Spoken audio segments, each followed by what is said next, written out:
Welcome into the College Football Every Game on the Board podcast, third segment with Jeff from Oskiem Sports. Jeff, welcome in, buddy. How you feeling? Good, Drew. How are you tonight?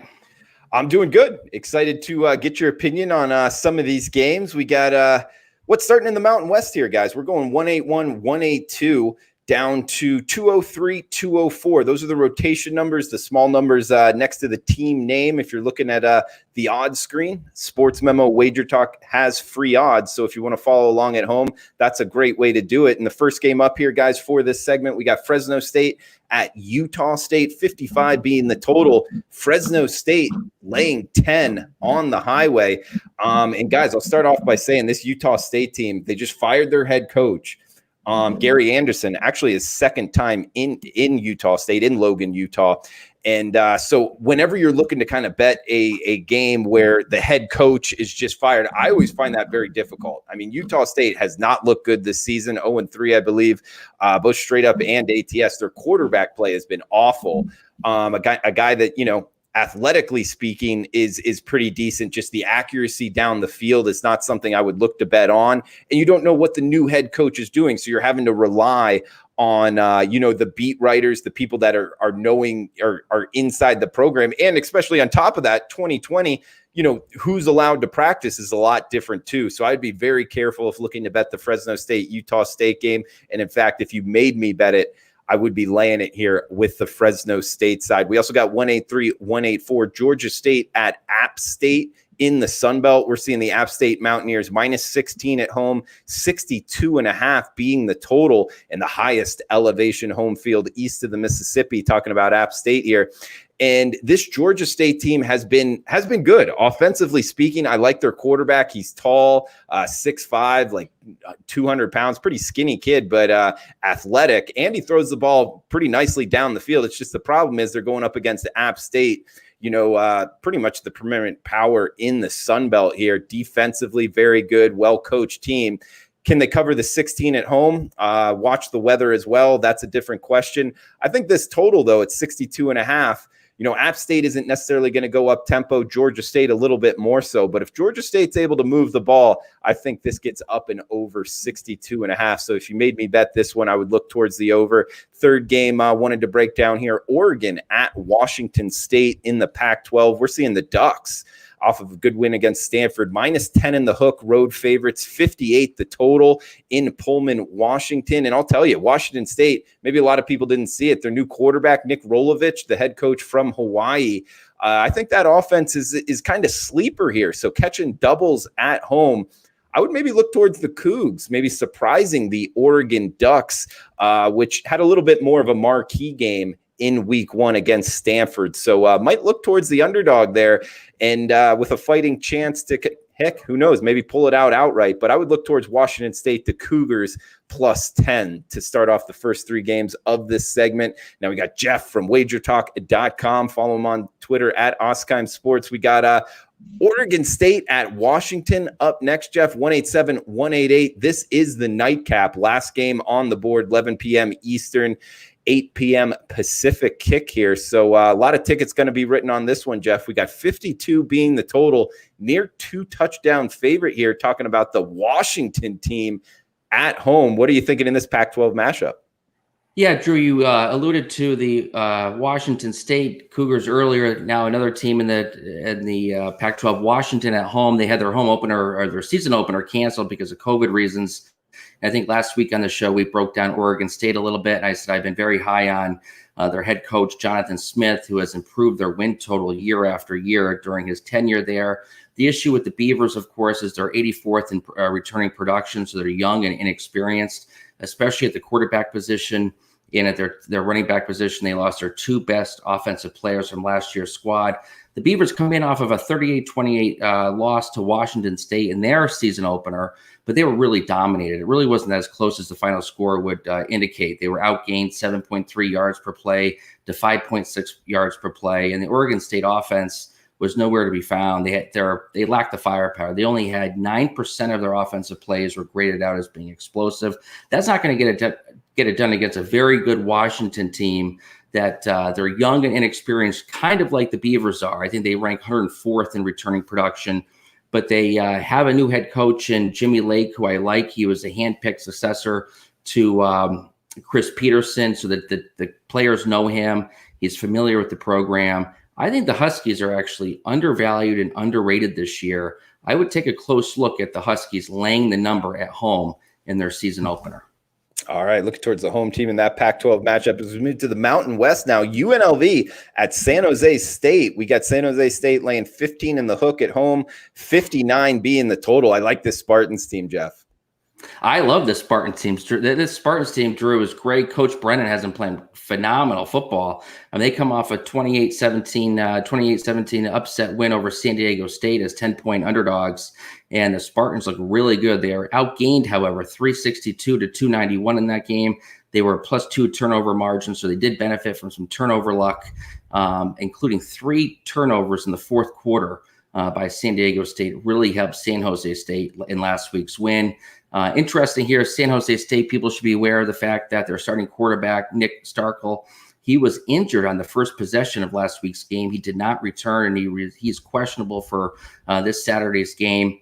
The backup, though, Nick Nash, I'm not that familiar with him. I know he threw 2 touchdowns, and he rushed for another touchdown, and he obviously came in and performed really well for over 3.5 quarters of play. So the Spartans are definitely playing extraordinarily well. I mean, they're 3-0 for the first time since 1982, and they're only one of 4 teams that are currently 3-0 straight up and 3-0 against the spread in college football. And their defense, San Jose State, that's where they're winning. I mean, they're holding foes to 113 yards per game under their season average, and they're actually plus 66 yards per game overall this season. I like this Spartans team. Lay the points with them on Saturday. All right, Jeff.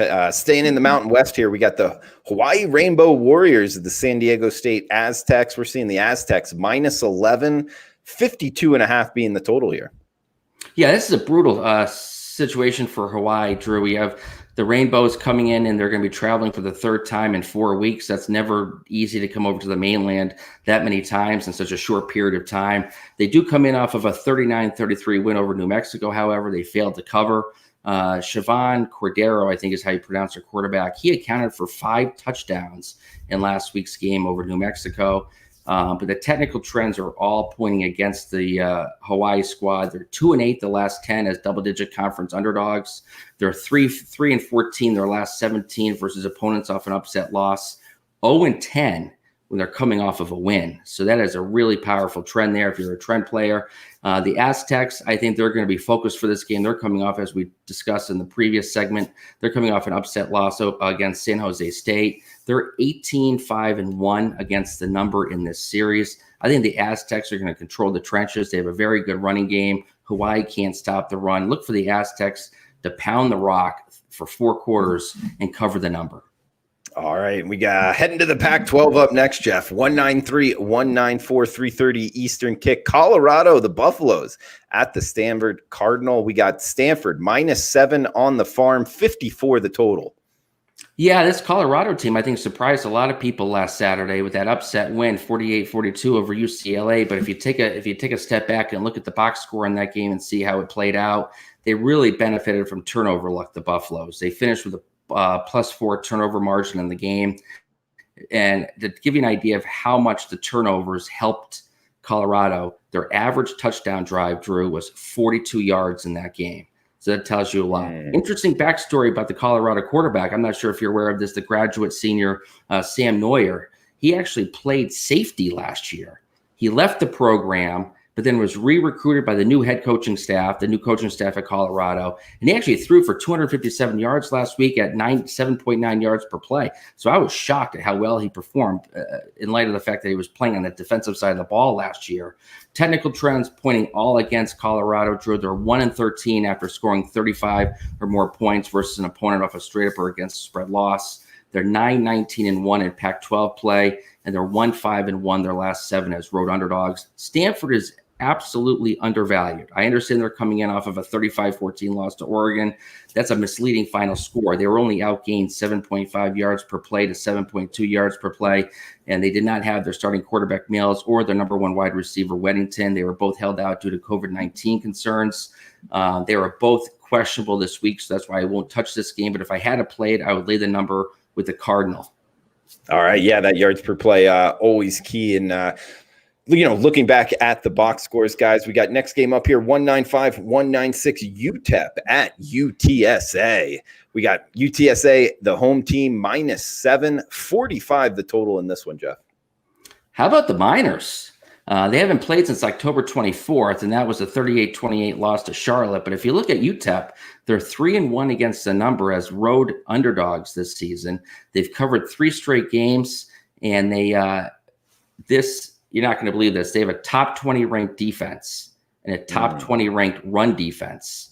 And UTSA is only averaging 200 passing yards a game. That's the bottom 50 in the football and college football. So they're going to be forced to run the ball against UTEP. It's a really bad situation, a fundamental matchup for UTSA. But if you look at the Roadrunners, though, they've been very competitive. They haven't played since October 31st, again, because of COVID issues that are spreading across the country. I think, how many games were canceled today, Drew? Every time I looked up at my Don Best odds screen, there was another game that was canceled and postponed.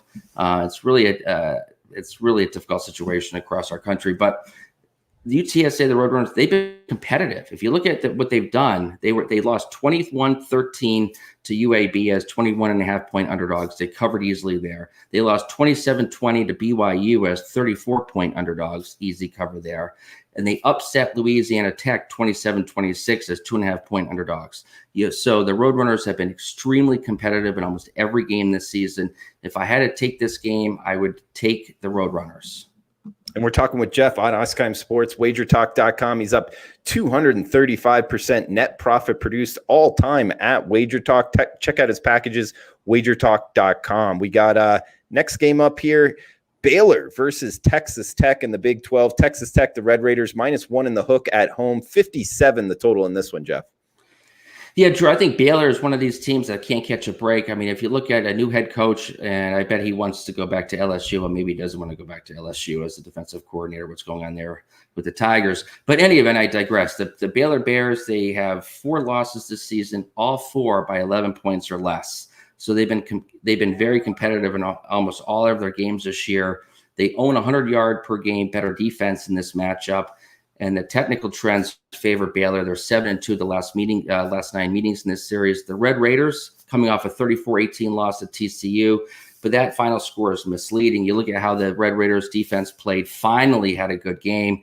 They limited TCU to a 29% offensive success rate. TCU, to give you an example of how well Texas Tech played in that game, TCU had 13 offensive drives. That 3 of those drives gained more than 50 yards. However, Texas Tech, despite that one game, they are still allowing 456 yards a game, 41 points per game against Big 12 foes. And Matt Wells, I think, is on his way out based on a coaching decision he made last week. The Red Raiders down 11 with 2:44 left in the fourth quarter. They had the ball on the TCU 19-yard line. It was 2nd and 4. What does Matt Wells do? He opts to kick a field goal. 2nd and 4 inside the red zone. And guess what? Karma. They missed the field goal. Game over. The home team is 3-10 in this series. I like Baylor. I think the wrong team is favored. I would take the Bears plus 1.5 and money line as well. All right, liking the Baylor Bears against the Texas Tech Red Raiders. Guys, we got 2 games left in this section, and then Teddy Covers will be the closer on tomorrow's segment to finish off the college football Every Game on the Board podcast. If you're liking what you're hearing, please smash the like button. And also, remember, you can listen on replay, the podcast, Sports Memo Podcast, or Wager Talk YouTube. And if you're watching on replay, feel free to drop a comment below. We got heading to the Sun Belt here with the 15th ranked Coastal Carolina Chanticleers, I believe is how you say it. -10 in the hook, road favorites in Troy, Alabama, 53 the total. Yeah, this is going to be a very good game. I would actually be leaning very strongly towards the home underdog. The issue with Troy, though, is their quarterback, Gunnar Watson. He's missed the last 2 games, and he's questionable again this week against Coastal Carolina. Backup for Troy has been completely ineffective for the Trojans. So without having an injury report before game time on where Watson stands, I can't back Troy in this game. I can't back Coastal Carolina. The issue with Coastal Carolina is they have a look-ahead game. They have Appalachian State on deck past this game. So I can definitely see Coastal Carolina, 7-0 on the season. This is a record-breaking year for them. I mean, you look at what they've done. They've had 4 straight top 25 appearances this year, and they've never been ranked before this season. Here's a remarkable stat I came across, Drew. You look at Coastal Carolina, they entered 2020 having won no more than 2 conference games in any given season.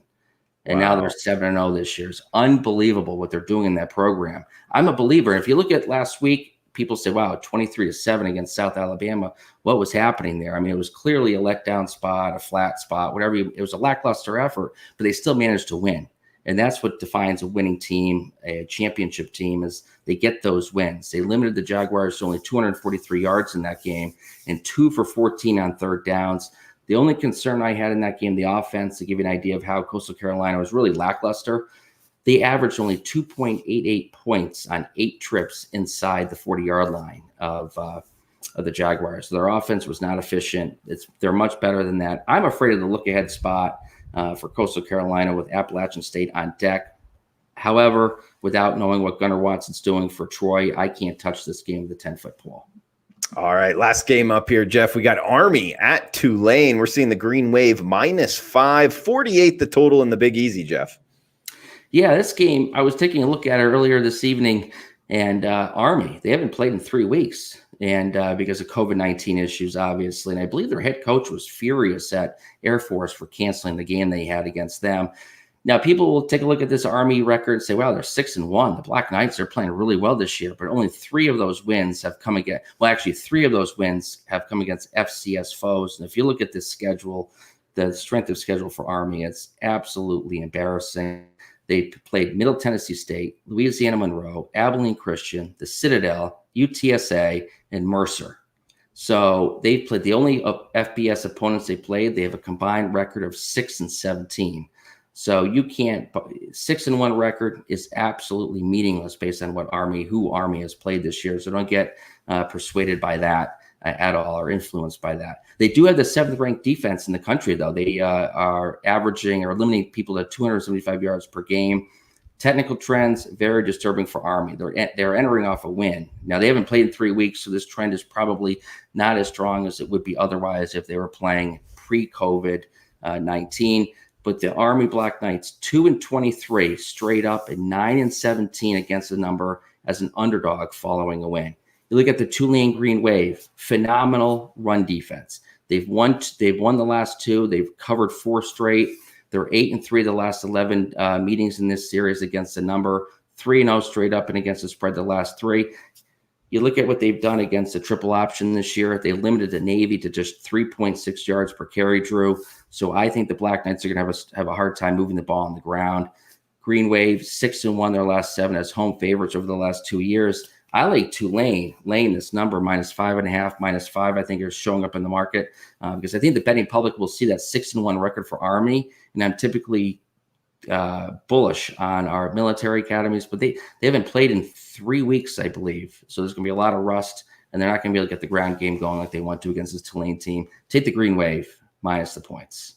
Looking towards the Tulane Green Wave. So good stuff as always, Jeff. Guys, check them out. WagerTalk.com plus 235% net profit produced all time. Kind of the lower volume type of handicapper, which is, in my opinion, the better way to go about handicapping. He's been good in MLB, NCAA basketball. He's got his 5% NFL plays on a 24-10 run. So check him out, wagertalk.com, all kinds of packages available. Jeff, did you have a best bet for this segment? Maybe a play that you feel most confident about on the college football card of the games we just talked about? Of all the games I have here, my strongest math model play would be Baylor. I think the wrong team is favored in that game. I would take the Baylor Bears plus the points over Texas Tech as my best bet. All right, good stuff. And Johnny Outlaw asking in the chat box, mañana we will bring Teddy Covers. That's tomorrow in Spanish at 1:30 p.m. Pacific to finish off the college football every game on the board podcast. And Jeff, anything you wanted to throw out here before we shut this down? No, I really appreciate you having me on. As usual, Drew, it's been a lot of fun this season. I have 2 MAC plays going tonight. I'm not even sure if they've kicked off yet, but if people are watching this and they want to get down, I released Eastern Michigan plus 10.5 earlier in the week to my clients. I released that game on Monday morning. And I also have another game going. So it's Eastern Michigan plus the points, and I released Western Michigan plus 1.5. I also released that one Monday morning to my clients. I think they closed as 2.5-point home favorites. So Eastern Michigan, the stronger of the two, Eastern Michigan and Western Michigan, 2 MAC plays tonight. What'd you like about Western Michigan? Because I kind of like Toledo in that one. I'm on the over, but I like the Rockets in that one as well. What'd you like about Western Michigan? Western Michigan was one of my strongest math model plays. I had Western Michigan favored by over 4 points in that game. I think some of the trends were pointing against Toledo as well. But my math was jumping off the paper with Western Michigan. And I think the market agreed because at plus 1.5, I had the Broncos favored by 4. And I think the market moved almost 3.5 points. They closed as 2 3-point home favorites, which I think was the right move. And it closed at an appropriate number. But getting them at plus 1.5 was a steal. Yeah. No, good stuff. And the market did move in that direction. So good stuff as always, Jeff. Follow him on Twitter at Oskiem Sports Packages, WagerTalk.com. Guys, we'll be back tomorrow with Teddy Covers at 1:30 p.m. Pacific to finish off the rest of the college football Every Game on the Board podcast. Best of luck with